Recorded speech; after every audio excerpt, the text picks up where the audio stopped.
உன்னை அறிந்தார்.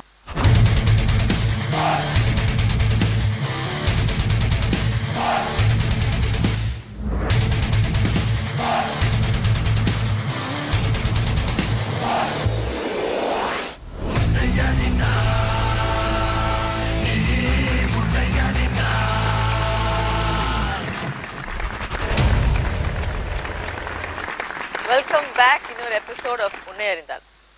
கண்டிப்பாக இந்த சண்டே நீங்கள் நிறையா பேசியிருப்பீங்க, நிறையா ஆர்கியூ பண்ணியிருப்பீங்க. இந்த செக்மெண்ட்டில் இன்னும் கொஞ்சம் டீட்டெயிலாக போகலாம். இவரும் ஒரு விதமான ஒரு டீச்சர்னு சொல்லலாம். கோச்சிங் சென்டர் ஸ்பைரோன்னு வச்சுருக்காரு. அது கிட்டத்தட்ட நம்ம நீட் ஸ்டூடெண்ட்ஸ்க்கும் JEE கோச்சிங் சென்டர் வச்சுருக்காங்க. பல all India state rankers and state rankers இதுலேருந்து வந்திருக்காங்க. கிட்டத்தட்ட 1000 டாக்டர்ஸ் அண்ட் 350 IITians ப்ரொடியூஸ் பண்ணியிருக்காங்க. இவரும் ஒரு கவர்மெண்ட் ஸ்கூலில் தான் படித்தார். Let's welcome mister Udhayakumar.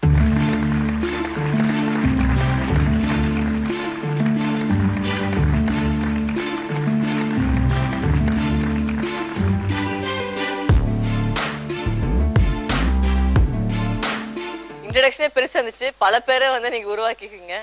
So அதுக்கு first of all we very proud of you. Thank you. So சொல்லுங்கள் சார், நீங்கள் டிஸ்கஷனை கேட்டிருப்பீங்க அண்ட் உங்கள் பாயிண்ட் ஆஃப் வியூ. கவர்மெண்ட் ஸ்கூலாக பெஸ்ட்டாக, ப்ரைவேட் ஸ்கூலில் பெஸ்ட்டாக? ஏன் கவர்மெண்ட் ஸ்கூலில் நிறையா ட்ராப் அவுட்ஸ் இப்போ இருக்குது, பேரண்ட்ஸ் ப்ரைவேட் ஸ்கூலை நோக்கி போகிறாங்க அப்படின்னு பார்த்தோன்னா, ஃபஸ்ட்டு என்னோட கேஸ் எடுத்துக்கலாம். இப்போ நான் ஒரு விவசாய குடும்பத்தில் பிறந்தவன். எங்கள் அப்பா அம்மா ஒரு விவசாயி, ஊரில் என்ன விவசாயம் பண்ணிகிட்டு இருக்காங்க. எங்கள் அப்பா அந்த காலத்தில் விவசாயம் பண்ணுறது தான் பெருமையாக நினச்சார். ஸோ எங்கள் பியூசி படித்தார். பியூசி முடிச்சுட்டு கவர்மெண்ட் வேலை கிடைச்சது. கவர்மெண்ட் வேலைக்கு போகலை அவருக்கு. அப்போ என்னன்னா, அப்போ வாதியார் வேலையை விட விவசாயம் பண்ணுறது தான் ஒரு பெருமையான ஒரு வேலை. இப்போ கூட அது ரொம்ப ஒரு பெருமையான விஷயம் தான் கண்டிப்பாக. அவருக்கு ஒரே ஒரு ஆப்ஷன், நாங்கள் 2 பசங்க, நானே என்னோட பிரதர், 2 பேர்த்தையும் ஒரு டெவலப் பண்ணோம்.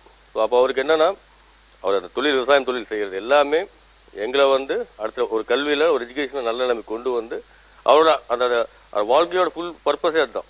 அவர் அடுத்த அந்த 40-50 இயர்ஸ் பண்ணுறாருன்னா, அந்த 50 இயர்ஸோட பர்பஸே எங்களை படிக்க வைக்கணுங்கிறது தான் ஆக்சுவலாக. ஸோ இந்த மாதிரி எல்லா பேரண்ட்ஸும் அவங்க வாழ்க்கையில் அவங்க செய்ய முடியாத, தவற விட்டதை, செய்ய முடியாத, அவங்க குழந்தைகள் மூலமாக சாதிக்க நினைக்கும் போது அதில் ரிஸ்க் எடுக்க பயப்படுறாங்க. நம்பர் 1. ஏன்னா கவர்மெண்ட் ஸ்கூலில் கொண்டு போய் சேர்த்தா குவாலிட்டி இல்லைன்னு கிடையாது. பட் ஆனால் வாழ்க்கை ஃபுல்லாகவே அந்த ஒரு விஷயத்தை நம்பி தான் இருக்குது. அவங்க கனவு, அந்த சின்ன வயசுலேருந்து அவங்க சாதிக்க முடியாத அந்த கல்விங்கிற ஒரு விஷயம் மூலமாக அவங்க குழந்தைகளை கொடுத்து, அந்த குழந்தைகள் அதில் ஏதாவது ஃபெயிலியர் ஆகிடுச்சுன்னா அவங்க அந்த வாழ்க்கையோட முழு லட்சியமே தவறிடுங்கிற ஒரு பயத்தினால தான் உண்மையாக சொல்லப்போனால் நிறைய பேரண்ட்ஸ், பெற்றோர்கள் அந்த ப்ரைவேட் செக்டாருக்கு கொண்டு போய் குழந்தைகளை விட்றாங்க. ஆக்சுவலாக உண்மையிலுமே கவர்மெண்ட் செக்டார் அந்தளவுக்கு குவாலிட்டி கொடுக்கலையா அப்படின்னு கேட்டால் கண்டிப்பாக கிடையாது. கவர்மெண்ட் இப்போ தமிழ்நாட்டில் எது ப்ளஸ் இருக்குது, மைனஸ் இருக்குது. ப்ளஸ்னு பார்த்தீங்கன்னா ஹைரார்ச்சி ஆர்டர். இப்போ அது சென்னையில் DPA இருக்குது. ஒரு மாவட்டத்துலேயும் ஹெட் ஆஃபீஸ் இருக்குது. DEO, CEO, AO எல்லாமே இருக்காங்க. ஹெட் மாஸ்டர், ரிவ்யூ சிஸ்டம், இந்த மாதிரி ஒரு ப்ரைவேட் செக்டரில் கூட இருக்காது. அவ்வளோ எக்ஸலண்ட்டான ஒரு பியூட்டிஃபுல்லான கட்டமைப்பு நம்ம தமிழ்நாடு எஜுகேஷன் சிஸ்டத்தில் இருக்குது. ஸோ கண்டிப்பாக இது சவுத் இந்தியாவில் வேறு எந்த ஒரு ஸ்டேட்லையுமே இல்லை. அதுக்காக நம்ம தமிழ்நாடு இது ஒரு பாஸ்ட் 40 இயர்ஸாகவே இந்த சிஸ்டம் இருக்குது. இந்த மாதிரி ஒரு சிஸ்டம் வேறு எந்த ஒரு மாநிலத்திலையும் இல்லை. அதனால் கண்டிப்பாக நல்ல ஒரு சிஸ்டம் தான். எங்கே லேக் ஆகுது அப்படின்னு பார்த்தீங்கன்னா, டாப்லேருந்து பாட்டமும் நல்ல அருமையான கட்டமைப்பு இருக்குது. இந்த ரிவ்யூ சிஸ்டத்தில் கொஞ்சம் லேகிங். 2 இன்ஃப்ராஸ்ட்ரக்சர், அதாவது பார்த்தீங்கன்னா இந்த டாய்லெட் ஃபெசிலிட்டிஸ், பில்டிங் ஃபெசிலிட்டிஸ். இப்போ பார்த்தீங்கன்னா கவர்மெண்ட் ஸ்கூல் கொஞ்சம் லோ, ப்ரைவேட் செக்டர் தான் டாப்னா, இன்ஜினியரிங்கில் எது டாப் வச்சலாம்? இன்ஜினியரிங் காலேஜில் எது டாப்பு? இந்தியாவில் எது டாப்பு? கவர்மெண்ட் தான் டாப்பு. அண்ணா யூனிவர்சிட்டி தான் top. Indian Institute of Technology தான் டாப். அப்படி கவர்மெண்ட் நல்லா பண்ணுது, எப்படி நல்லா பண்ணுது? மெடிக்கல் காலேஜ் எது டாப்பு? பிரைவேட் மெடிக்கல் காலேஜ் டாப்பா, government medical? Madras medical college, Stanley medical college என்னது? கவர்மெண்ட் தானே. அப்போ அவங்க எப்படி நல்லா அவங்க டாப்பாக இருக்காங்க? எவ்வளோ ப்ரைவேட் பிளேயர்ஸ் வராங்க, ஆனால் ப்ரைவேட் பிளேயர்ஸ் பர்ஃபார்ம் பண்ண முடியல. என்ன காரணம்? வேறு ஒன்றுமே காரணம் இல்லை. Facilities development. ஏதோ ஒரு ப்ரைவேட் மெடிக்கல் காலேஜில் இருக்கக்கூடிய ஒரு ப்ரொஃபஸரை நீங்கள் பெஸ்ட்டுன்னு நினைக்கிறீங்களா, இல்லை ஒரு கவர்மெண்ட் மெட்ராஸ் மெடிக்கல் காலேஜில் இருக்க ஒரு ப்ரொஃபஸர் பெஸ்ட்டுன்னு நினைக்கிறீங்களா? அதே மாதிரி ப்ரைவேட் ஸ்கூல்ஸ், கவர்மெண்ட் ஸ்கூல்ஸ்லையுமே டாப் கிளாஸ் வாதியாருங்க இருக்காங்க, டீச்சர்ஸ் இருக்காங்க. பட் காரணம் அது சரியாக அந்த கொஞ்சம் சின்ன கேப் தான் இருக்குது. ஸோ அதனால் ஏன் ப்ரைவேட் செக்டாருக்கு பேரண்ட்ஸ் போகிறாங்கன்னா, அவங்க தவற விட்ட அந்த கனவுகளை அவங்க குழந்தைகள் மூலமாக நிறைவேற்ற விரும்புகிறாங்க. இதில் போய் ரிஸ்க் எடுக்க முடியாத ஒரு சின்ன ஒரு விஷயம் இருக்குது. எதுக்கு எல்லாருமே கவர்மெண்ட் ஸ்கூல் போகணுன்னு எதிர்பார்க்குறீங்க? ஃபஸ்ட் அதுவே எனக்கு நம்பர் 1 கொஸ்டினாக இருக்குது. யாருக்கு கவர்மெண்ட் ஸ்கூல் வேணும்? ஃபர்ஸ்ட் ஆஃப் ஆல் வருஷம் 12 லட்சம் பேர் வந்து ஸ்கூல் ஜாயின் பண்ணுறான் ஃபஸ்ட் ஸ்டாண்டர்ட். ஃபைனலாக கிராஜுவேஷன் அதாவது +2 முடிச்சு வரும்போது வந்து பார்த்தீங்கன்னா அது 9.5 lakhs மாறுது ஆக்சுவலாக. நடுவில் கொஞ்சம் பேர் பாலிடெக்னிக் அந்த இந்த கோர்ஸ்லாம் போயிடுறாங்க. இந்த 12 lakhs ஸ்டூடெண்ட்ஸுக்குமே not necessary to come to government school. எதுக்கு வரணும்? நம்ம அது மாதிரி எதிர்பார்க்க வேண்டிய அவசியமே இல்லையே. யார் வரணும்னா ஓரளவுக்கு ப்ரைவேட் செக்டார். நான் வந்து அபோவ் மிடில் கிளாஸ், என்னால் வந்து ஃபினான்ஷியலாக வந்து என்கிட்ட ஸ்ட்ரென்த் இருக்கும்போது நான் கவர்மெண்ட் போக வேண்டிய அவசியமே இல்லை. நான் என்னை பார்த்துக்கிறேன். நடுவில் ஒரு கேட்டகரி இருக்குது. எனக்கு என்னோட மகன் அல்லது என்னோட குடும்பத்தில் இருக்கிற ஒருத்தரை நான் கண்டிப்பாக வந்து ஒரு பர்டிகுலர் லட்சியத்தை நோக்கி கொண்டு போய் சேர்த்தணும். பட் ஆனால் என்கிட்ட அந்த அளவுக்கு ஃபினான்ஷியல் பேக்ரவுண்ட் இல்லை. ரெண்டும் கெட்டான் நிலை. இப்போ என்னால் கவர்மெண்ட்டுக்கும் போக முடியல, ப்ரைவேட்டுக்கும் போக முடியல. என்னால் கவர்மெண்ட்டை நம்ப முடியல, ப்ரைவேட்டுக்கு போகிற அளவுக்கு பணம் இல்லை. இது 2வது கேட்டகரி. 3வது கேட்டகரி, கண்டிப்பாக என்னால் வந்து ப்ரைவேட்டுக்கு போக முடியாது. என்னால் வந்து அதை திங்க் பண்ணவே முடியாது. ஒன்லி கவர்மெண்ட்லேயே இதே 3 கேட்டகரி தான். இல்லை ஃபர்ஸ்ட் கேட்டகரி வந்து நம்ம வந்து யோசிக்க வேண்டிய அவசியமே இல்லை. அவங்க வந்து நம்ம இல்ல அதான் சொன்னேன், யாருமே வந்து பிரைவேட் ஸ்கூல் வந்து தப்பா நம்ம சொல்லலாம். அவங்க போக வேண்டியவங்க அவங்க போவாங்க. நீங்க சொல்ற மாதிரி நடுவில் ஒரு செக்ஷன் இருக்கு. அதாவது அந்த இதுல இருக்காங்க, பட் அந்த காசு வந்து இல்லாம அவங்க கடன் வாங்கி கஷ்டப்பட்டு அதை சேர்த்துக்கு இந்த கவர்மெண்ட் ஸ்கூல் அதுக்கு ஆப்ஷனா இருக்கலாம் இல்லையா? நம்ம கவர்மெண்ட் அதுக்கு ப்ரைவேட்டுக்கு ஈக்குவலான அந்த மார்க்கெட்டிங் அட்வர்டைஸ்மெண்ட் அதை ஃபோக்கஸ் பண்ணுறது. இப்போ என்ன ஆயிடுதுன்னா அதுக்கான நெசசரி இப்போ வந்து அதுக்கு நெசசரி வந்து என்னன்னா கவர்மெண்ட்ல வந்து அதுக்கு ஒரு சிஸ்டம் டெவலப் பண்ணணும். அவங்க கவர்மெண்ட் ஸ்கூலுமே வந்து அவங்க ப்ரைவேட் மாதிரி கவர்மெண்ட் நடத்தினாங்கன்னா கண்டிப்பாக வந்து என்ன பண்ண முடியும்னா ஆட்டோமேட்டிக்காக அங்கேயே அட்மிஷன் வந்து சேரும். அரசாங்கத்துக்கு ஒரு அஜெண்டா என்ன இருக்கும்? ஒரு தகவல் சொல்லணும்னு சொன்னால் இப்போ அளவுகோல் இருக்குது. இந்த 100 நாள் வேலை செய்கிற இடத்துல போயிட்டு அந்த லெட்ஜர் எடுத்து பார்த்தீங்கன்னு சொன்னால் 75% பேர் கை நாட்டு தான் ஒட்டியிருக்காங்க. அப்படின்னும் போது என்ன அளவுகோல்? ஒரு 68 வருஷத்துக்கு மேலே இந்தியாவுடைய நிலைமை. கியூபான்னு ஒரு சின்ன நாடு, தமிழ்நாட்டோட சின்ன நாடு, 5 வருஷத்தில் அந்த நாட்டில் இருக்க எல்லாரையும் கல்வி அனைவருக்கும் இலவச கல்வின்றது குறிக்கோளை நோக்கி முன்னேறிட்டு உலகத்துக்கே எத்தனை 1000 டாக்டர்கள் நாங்கள் தரணும், இலவசமாக சிகிச்சை செய்யறதுன்னு சொல்லிட்டு அவங்க டிக்ளேர் பண்ணுறாங்க. சொன்னால் ஒரு சின்ன நாடு, கரும்பு உற்பத்தியை மையமாக வச்ச ஒரு நாடு, உலகத்துக்கே டாக்டர்களை நாங்கள் இலவசமாக நாங்கள் சிகிச்சை செய்யறதுக்கு அனுப்புகிறோன்னு சொன்னாங்கன்னா அந்த நாட்டினுடைய அஜெண்டாவில் எல்லோருக்கும் கல்வி கற்பிக்க அந்த செய்கையை நாங்கள் செஞ்சு முடிச்சிருக்காங்க குறிப்பிட்ட 5 வருஷத்தில். இந்தியாவில் கல்வி என்பது வியாபார பொருளாக மாறி இருக்கு. வியாபார பொருளாக மாறி இருக்கு. இருக்கிறவங்க தெருக்கு நீங்கள் ஸ்கூல் ஆரம்பித்து நீங்கள் கல்வியை விற்றுக்கலான்ற ஒரு கொள்கை இருக்குது. எல்லோருக்கும் கல்வி என்ற குறிக்கோளை நோக்கி நகர்ந்துட்டுன்னு சொன்னால் இந்த மோகங்கள் மறியும். ஆங்கிலம் படித்தாதான் அறிவாளி என்கின்ற அந்த அர்த்தத்துக்கு யார் இலக்கணம் கண்டுபிடிக்கணும்? அரசாங்கம். இந்த மோகம் அதுக்குண்டான முன்னுரிமை என்ன? நீ தமிழ் படித்தாதான் உனக்கு முன்னுரிமை என்ற ஏதாவது அறிவிப்பு எங்கேயாவது வந்திருக்கா? அல்லது அரசு பள்ளியில் நீ படித்தாதான் உனக்கு முன்னுரிமை என்ற அழைப்பாக இருக்கா? இல்லை. சார் உங்களுக்கு ஒரு சின்ன கொஸ்டின் நான் கேட்குறது, இப்போ நீங்கள் சொன்னீங்களே கவர்மெண்ட் காலேஜ்லாம் வந்து ஆப்வியஸ்லி ரொம்ப ஃபேமஸாக இருக்குது. பிகாஸ் பிக்கஸ்ட் காலேஜ் நீங்கள் மெடிக்கல் காலேஜ் இருந்தால் சரி, அண்ணா யூனிவர்சிட்டி இருந்தால் சரி. யூ திங்க் சம்வேர் வந்து நம்ம வந்து ஸ்கூல்ஸில் ஃபோக்கஸ் பண்ணலையா?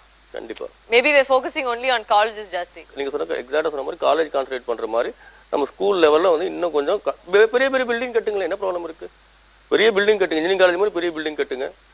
நீங்க மெடிக்கல் காலேஜ் மாதிரி பெரிய பில்டிங் கட்டுங்க. பெரிய லேப் வைங்க, பெரிய செமினார் வைங்க, ஸ்மார்ட் கிளாஸ் ரூம் பிரைவேட் ஸ்கூல்ல தான் வைக்கிறோம், வாங்கி போடுங்க. என்ன ப்ராப்ளம் இருக்கு? எவ்வளோ டாக்ஸேஷன் மணி இருக்கு, அதுக்கு பட்ஜெட் அலாட் பண்ணுங்க, போடுங்க. ஃபேக்கல்டிஸை ட்ரைனிங் வைங்க, ரிவ்யூ வைங்க. ஒருத்தர் இத்தனை பர்சன்டேஜ் இவங்க வந்து 2-3 விஷயம் தான் கான்சன்ட்ரேட் பண்ணுறாங்க. 100% ரிசல்ட் இந்த பர்டிகுலர் ஸ்கூலில் வந்து 100% ஸ்டூடெண்ட் பாஸ் பண்ணிட்டாங்க அப்படிங்கிறது தான். இதுக்கே அவங்க போராடுற மாதிரி இருக்குது. பாஸ் பண்ண வைக்கிறதுக்கே போராடுற மாதிரி இருக்குது. ஸோ நம்ம பாஸ் பண்ணிக்கிட்டே இருந்தோம்னா எப்போ தான் வந்து இந்தியா லெவலில் காம்படிட் பண்ணுறது, எப்போ ஐஐடி காலேஜில் போய் படிக்கிறது, எப்போ வந்து எய்ம்ஸில் போய் படிக்கிறது, ஜிப்மரில் போய் படிக்கிறது, ஃபாரினில் போய் எம்எஸ் படிக்கிறது, என்ன பண்ணுறது ஆக்சுவலாக? இப்போ வந்து நம்ம கவர்மெண்ட் ஸ்கூலில் டீச்சர்ஸ் வந்து எப்படி செலெக்ஷன் பண்ணுறாங்க? Those who are got very high maximum அந்த க்ரைட்டீரியாவில் வராங்க. ஸோ வி ஆர் திங்கிங் அவங்க வந்து நல்ல இன்டெலிஜென்ட்டு. ஓகே, அந்த மாதிரி இருக்கிற டீச்சர்ஸு அவங்க எவ்வளோ நல்லா அந்த குழந்தைங்களுக்கு சொல்லி கொடுக்கணும். அப்போ எங்கே மிஸ்டேக் நடக்குது? அந்த குழந்தைகளை படிக்க வைக்க வேண்டிய பொறுப்பு இல்லை அவங்களுக்கு. என்ன நீ பாஸ் பண்ணாட்டப்போ எனக்கு 1 பேங்க்ல பைசா போயிடும். ரிவ்யூ சிஸ்டம் இல்லைன்னு சொல்றேனேமா, ரிவ்யூ சிஸ்டம் இல்லைன்னு சொல்றேன். ரிவ்யூ கொஸ்டின் கேட்க ஆள் இல்லை, ரிவ்யூ சிஸ்டம் இல்லை. இப்போ சிம்பிள் ஒரே ஒரு விஷயம் ரொம்ப பியூட்டிஃபுல்லாக நான் சொல்கிறேன். இப்போ நம்ம நீட் வந்திருக்கு, ஜேடபிள்யூ வந்திருக்கு. நம்ம தமிழக கவர்மெண்ட் ஸ்கூலில் படிக்கிற ஸ்டூடெண்ட்ஸ் வந்து நீட்டுக்கு கோச்சிங் கொடுக்க முடியாதா? பட் இங்கே அப்படிலாம் ஒன்றுமே இல்லை, எதுவுமே கிடையாது. இது அப்படியே நீ போனேன் அவ்வளோதான், லைஃப் செட்டில் ஆயிடுச்சு. கடைசி நாள் வரைக்கும் உனக்கு இதுதான் வேறு paying 1.5 lakhs 2 lakhs monthly pay பண்ணுற. பட் அது மேட்டர் கிடையாதுங்க. ஆனால் அவனுக்கு என்ன தேவையோ ஸ்டூடெண்ட்டுக்கு அதை கொடுக்கணும். அந்த குவாலிட்டி இங்கே வந்து அப்படி இல்லை. இங்கே வந்து இன்னைக்கு நல்லா பண்ணி சாதிச்சுன்னா நான் அடுத்த மாதமே எனக்கு வந்து 50,000 1 லட்சமாங்கிற அந்த மாதிரி ஒரு மோட்டிவேஷன் பெனிஃபிட்டட் சிஸ்டமும் கவர்மெண்ட்டில் கொடுக்கறது இல்லை. அப்படி இருக்கும்போது நிறைய திறமையான ஃபாரிடே வருவாங்க. இந்த மாதிரி கவர்மெண்ட் நம்மளை என்கரேஜ் பண்ணது நம்ம கண்டிப்பாக நம்ம ப்ரைவேட் பிளேயர் இருக்காங்க. கண்டிப்பாக டேலண்டட் மோர் டேலண்டட் டீச்சர்ஸ் கண்டிப்பாக கவர்மெண்ட்லேயே இருக்காங்க. கண்டிப்பாக 100% இருக்காங்க. அவங்கள நல்லா என்கரேஜ் பண்ணி மோட்டிவேட் பண்ணி அவங்கள ஆப்ஷன் கொடுத்தோன்னா கண்டிப்பாக வந்து அவங்க ஈக்குவலாக வந்து பெர்ஃபார்ம் பண்ணக்கூடிய வாய்ப்புகள் இருக்கு. உங்களோட ஃபைனல் மெசேஜ் டு நம்ம வியூவர்ஸ் அண்ட் நம்ம பேரண்ட்ஸ், மெயினாக பெற்றோர்கள் தான், அவங்களுக்கு என்ன ஒரே ஒரு விஷயம், நான் ஒரு பேரண்ட்ஸ் இந்த ப்ரோக்ராம் மூலமாக பேரண்ட்ஸுக்கும் இங்கே இருக்கிற பேரண்ட்ஸுக்கு நான் சொல்லக்கூடிய ஒரே ஒரு விஷயம் தான், ப்ரைவேட் ஆர் கவர்மெண்ட் செக்டார் பிரச்சனையே உங்களோட அறியாமல் தான். எது வந்து பெஸ்ட் மெத்தடாலஜி ஆஃப் டீச்சிங் தெரிஞ்சுக்கணும் வச்சுக்கலாம். So first attentive teaching. Students வந்து ஒரு கிளாஸ் ஃபுல்லாக வந்து கட்டி புழுக்கணும். இப்போ 40 ஸ்டூடெண்ட்ஸ் இருக்காங்கன்னா அந்த ஃபேக்கல்ட்டி அந்த 40 ஸ்டூடெண்ட்ஸையும் 2 ஸ்டூடெண்ட்ஸுக்கு எடுக்கிற வாத்தியார் கிடையாது, 40 பேருக்கு எடுக்கிறது தான் வாத்தியார். அந்த 40 பேர்த்தையும் வந்து ஒரு அந்த 45 மினிட்ஸில் கட்டி போடணும் கிளாஸில். நீங்கள் யாரும் ஒரு இடத்துலையும் உங்கள் குழந்தைங்களை ஃபஸ்ட்டு மனப்பாடம் பண்ணுறது நீங்கள் என்கரேஜ் பண்ணாதீங்க. பேரண்ட்ஸாக புரிஞ்சு படிக்க சொல்லுங்கள். உங்கள் பையன் அப்படி இருக்கான்னா அந்த வாத்தியார் சொல்லியா கவர்மெண்ட் ஸ்கூலாக இருக்கட்டும் ப்ரைவேட் ஸ்கூலாக இருக்கும் போய் கேளுங்க, தப்பு இல்லை.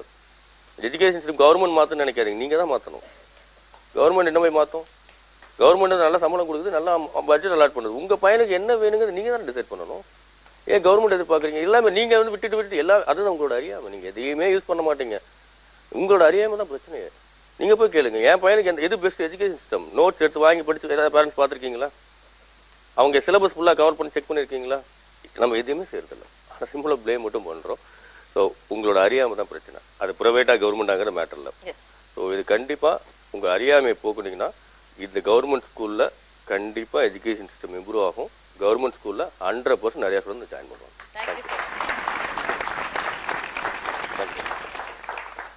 ரொம்ப ரொம்ப நன்றி சார். பட் யூஸ்வலாக வந்து எங்கள் ஷோவில் வந்து ஒரு டிஃப்ரெண்ட்டான ஒரு விஷயம் பண்ணுவோம். பொதுவாக கெஸ்ட்லாம் வரும்போது ஒரு ட்ரோஃபியோ இல்லை ஷாலோ இல்லை டிப்போ கொடுப்போம்.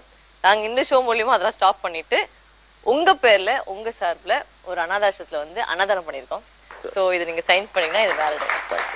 நான் எல்லாருக்குமே கேட்டுக்கிற ஒரே விஷயம் தான், பூ ஷாலாக வாங்காதீங்க, அது யாருக்குமே எந்த யூஸும் இல்லை. அட்லீஸ்ட் இது வந்து சில குழந்தைங்களுக்கோ இல்லை யாராச்சுக்கோ நீங்கள் அன்னதானம் பண்ணால் அவங்களுக்கு அது போய் சேரும். So thank you so much sir. உங்கள் வேலை இன்னும் பெருசாக வந்து கண்டினியூ பண்ணணும் நாங்கள் நம்புகிறோம். அண்ட் இன்னும் நீங்கள் வந்து இவ்வளோ இளைஞரை வந்து நீங்கள் ட்ரெயின் பண்ணிட்டு இருக்கீங்க. So all the very best and thank you so much for shows.